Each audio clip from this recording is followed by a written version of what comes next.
I'm Scott Walker, WGNS Radio, and I'm Bart Walker, also WGNS.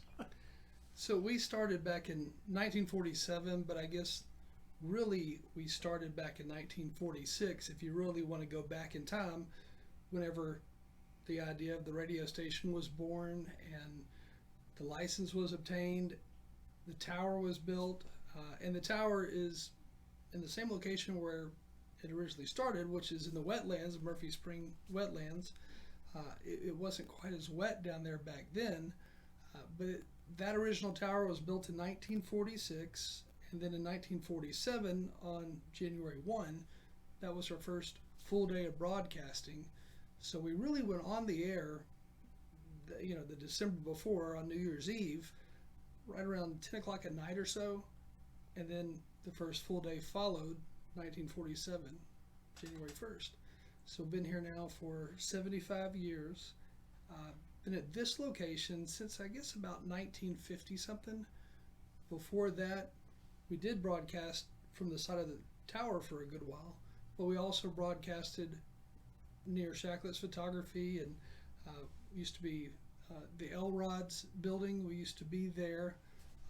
So we've really only been at 3 locations our entire lifetime, but for the most part we've been on South Church where we are today, really the longest period of time since the 50s. So what were the first words spoken over the air from WGNS? Mr. Jones, can you hear me? No, I have no idea what the first words I was just curious, who was the first person to speak? How about that? I don't know that either. I know it was, as Scott had said, we came on around 10 o'clock on New Year's Eve, because obviously we wanted to ring in the new year. Sure. The new year being 1947. And so I bet you it was a mutual network program, because back in those days they would go to the big hotels all over the United States, starting with the East Coast and move on out to California and have live bands. So that's probably what you heard first on this radio station. Gotcha. But I can envision, silence on the radio dial, because there weren't that many stations back then. 75 years is a long time ago. Radio has only been here 100 years. This previous year that just ended was the 100th anniversary of commercial radio stations. So Murfreesboro was in there pretty soon after it got started.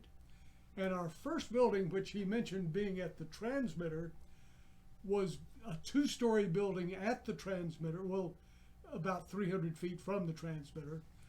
And I've never seen it. It burned down, unfortunately, but I understand it was pretty unique. You had to always monitor your transmitter to be sure the power was at the right level and everything.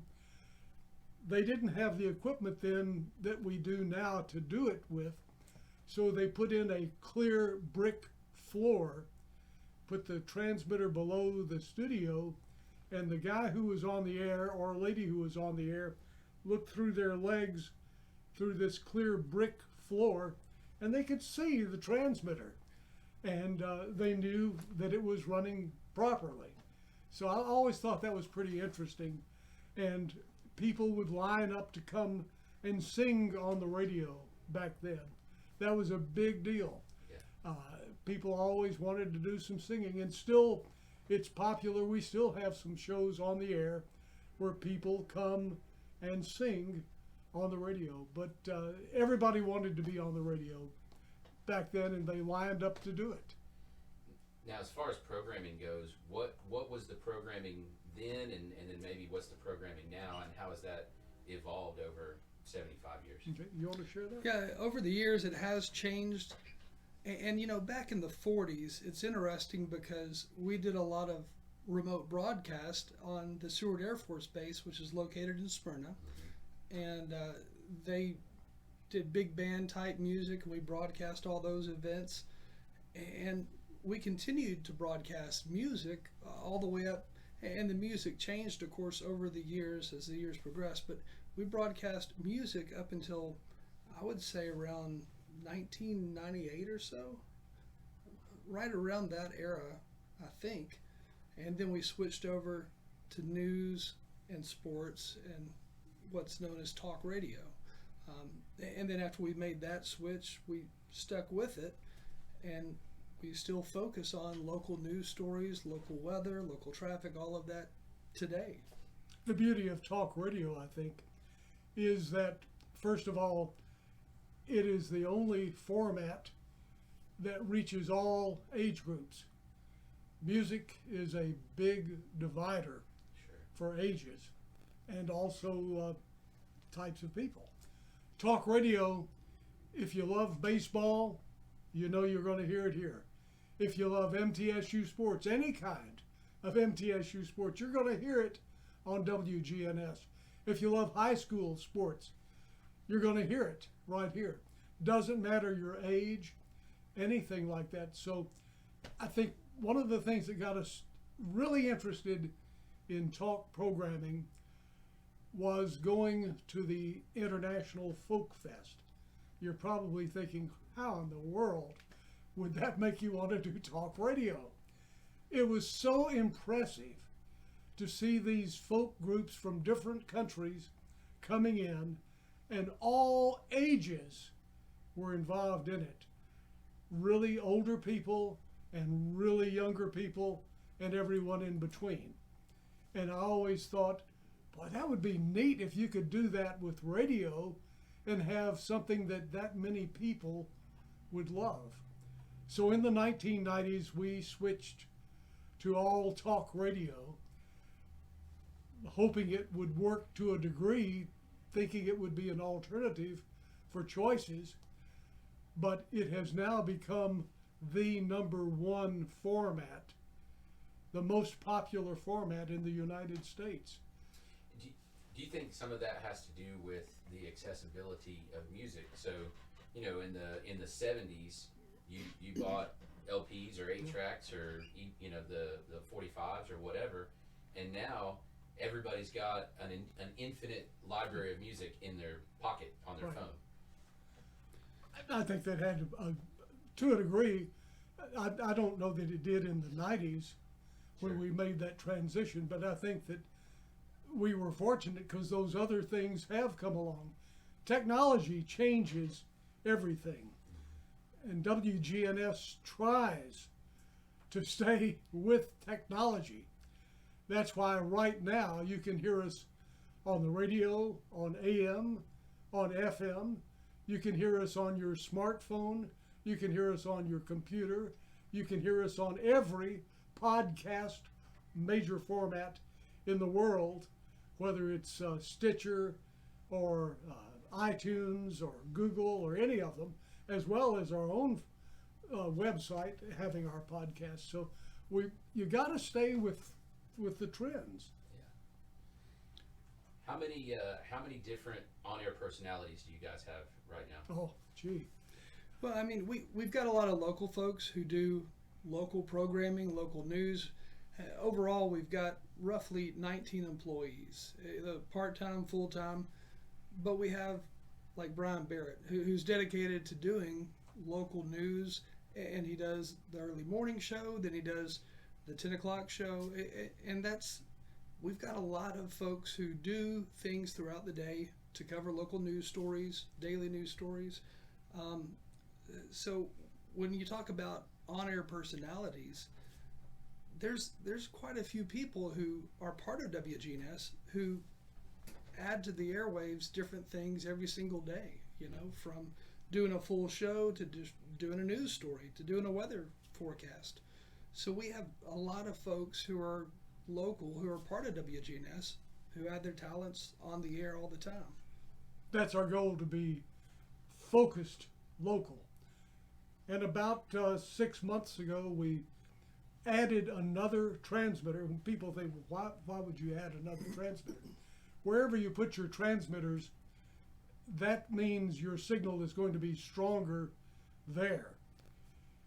And so then they're thinking, well, why don't you put them everywhere? Well, you can't, because we're guided by, guided is an interesting word, the Federal Communications Commission. We're directed by them. There you go. And Managed. more than managed. And so we put one in Smyrna, Tennessee. So we have 2 transmitters here. We have a transmitter in Smyrna, which means phenomenal signal strength. And that's important because we don't know what kind of radio you're listening on. Mm-hmm. It may be a $4 radio. Whatever kind it is, we want you to be able to get it. So and we're covering our bases that way. What are your station numbers for AM and FM? On the AM side, it's AM 1450, FM 100.5, and 101.9. And then, of course, we also stream the radio station 24/7 through our website. And it's fascinating to look at those streaming numbers because we keep up with them every 30 days. For example, the last 30 days we had, I think it was 327,000 people log in to listen to our stream. But what's fascinating is we can see exactly what city those folks are in as they're listening. And, as they listen, when we go back and look at it. But it's fascinating. 94% of those numbers are from people in this area, in the Nashville metro statistical area, because it doesn't break it down as far as, Murfreesboro, Smyrna, Laverne. But I'm pretty sure the majority would be those who live in Rutherford County because we focus on Rutherford County with everything we do. Yeah. But I will say we do have a small percentage who are listening in places like Ireland or somewhere in the Middle East. We do have folks who are listening, and I would say about 5,000 logged on to listen from other countries over the last 30 days. And of course the number changes every single month. But that tells me that those who are in the military, they want to keep up with what's going on locally, so they will tune in while they're on their military base, while they're serving whatever country they're in. Then you also have folks who are on just vacation, traveling. They'll tune in through their phone while they're out of town just to keep up to date on what's happening.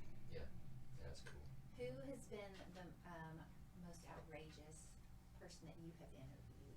The most outrageous person we've interviewed? Interesting. We've had some interesting ones from the President of the United States, Which one? Bill Clinton. It was interesting on that one. WGNS was chosen, which I thought was a real honor, because there are only 2 radio stations chosen, to be the small market radio station that talked with the president about agricultural issues. And then Des Moines, Iowa was the major market station that was chosen.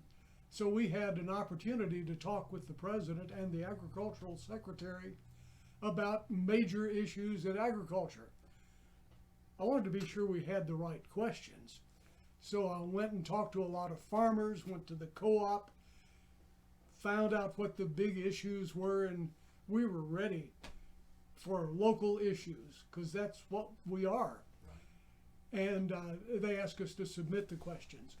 And we did, and they said, "Oh, these are too hard of questions." So they lightened them, changed it around a little bit, but it was an interesting thing, and we got pictures of the whole thing, which was exciting, and Did he and come that here? was. No, he didn't come. This was all on the telephone. Gotcha. I think one of the more interesting interviews we've had was with a guy, I think his name was Hal Needham. He was the guy who did all the stunts in like Smokey and the Bandit, Cannonball Run, and I think it was the Cannonball Run where they jumped the Lamborghini Countach over a pond. But he was the one who did all the stunts in all those movies with Burt Reynolds. He was interesting. It was interesting to hear how many bones he broke over the years and different places he had been. He even helped coordinate all the stunts for that movie Rad. I don't know if you remember that. I think it was in the late 80s or so. but it was a BMX It sure was. type It was movie. an awesome movie. I Yeah. love it. I've got it on DVD still. If you want to borrow it, I'll loan it Perfect. to you.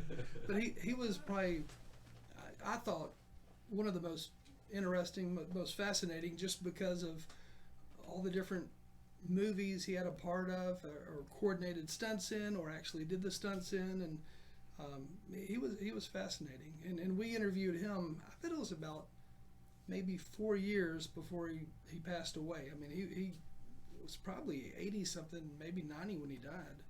Wow. But he was interesting for sure. I think we don't want to leave off some of the local leaders. We've been very fortunate to have local leaders, and we have them in podcast format because some of them have passed on. And this is what we really are. We are the voice of information for Rutherford County. Joe B. Jackson was a regular on this station, and we have a lot of recordings of him. And he did so much for the community. Roger Haley has been on regularly. He's, of course, passed away also. So many people who did so much for this community have been a part of this station. And I think one of the most heartwarming things that ever happened, wasn't something I would want to have happen again, but on Easter Sunday, 1991, I think it's 2000. Oh, 2001. 2000, yeah. Had the right last part.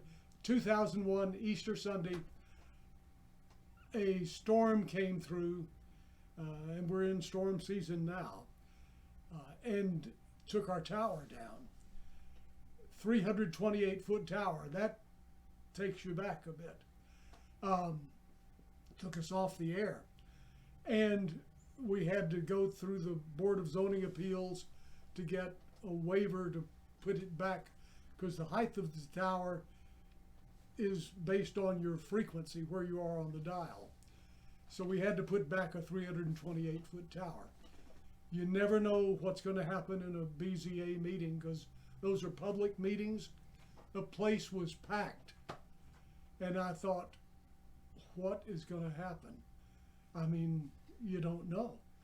Because it was a public meeting, they wanted to say something. And they did. The packed room came up and spoke. Only one person was against it. And after it was over, they asked him, why were you against it? And he said, well, I've applied for things before and nobody came out for me, so I wanted to be against something. Everybody else was for it. And at the end, and they had it on City TV 3, they were all applauding at the end, which made us, it brought a tear to our eyes. It was so overpowering. And the head of the BZA at the time said, what are we doing? We're applauding. I mean, his mic was on, you could hear it. What are we doing? We're applauding a response here. And then he said in the background, I can hear my baseball games again. And then Doug Young, who has passed away also, was on the BZA, and he was applauding and saying similar things. And that's what local radio really is. It's something that you don't know how important it is until you missed it for a while. And that's true with any business. All of the businesses that are here in this community, all of the local family businesses, there's a difference in those and corporate businesses. It's good to have all of them. But in the world of internet and people buying that way, it's so important to patronize your local family businesses, because we really would be a lot worse off without them. And they can't be here if you don't patronize them. So true. So support family businesses. Well, as we're ending, I would like to know, like, you're passing the torch on eventually. Mhm. How does that feel like? It's running your family? This is a family-owned, you run business. How do you continue on that why of why you do this and why We've are you been- taking it over? We've been moving in this direction for a long time. And believe it or not, it's a hard transition for me anyway. Not for him, but it's for me, because I mean, it is hard. You grow up in something, and in this field, probably as much or more than other fields, you really love it. And this becomes sort of your baby, and you have to start stepping away from it, which is hard. But I'm so proud of what Scott is doing, because he grew up in it. Whether he wanted to or not, he grew up in it and was surrounded by it. And I can remember early conversations with him. No, I don't want to get in radio. I'll work there, but I need money for gas. And so, but after he served in the Navy for a while, he came back and said, I want to do this. And he came back with a whole new perspective of doing it, because he'd grown up, I guess, in the Navy. Yeah, I mean, I guess it's just what we do day in and day out. So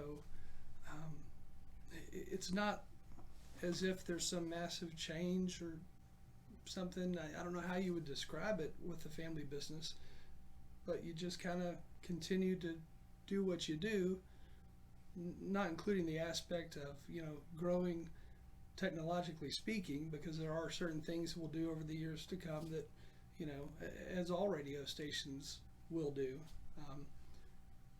But it's just, what we do. And so I will continue to make sure that we progress in a positive way and continue to grow our audience as our county grows, because our county is, we hear 500,000 residents within the next 10 to 15 years, which is wild to imagine. But we'll just continue to progress as our area continues to grow. Well, if anything, you're needed even more now as they grow and people move in and they don't have a clue what's going on or how to get involved. You guys are a stable voice that people can trust, right? And it's not just somebody's Facebook poster. Yeah. And I don't foresee any reason why local news will never not be needed, and that's what we focus on the most. We focus on covering local news, interviewing local people, and this is the only place where you can truly get that. So we'll continue to do that and do more of it as we meet new people, as new faces move into our area.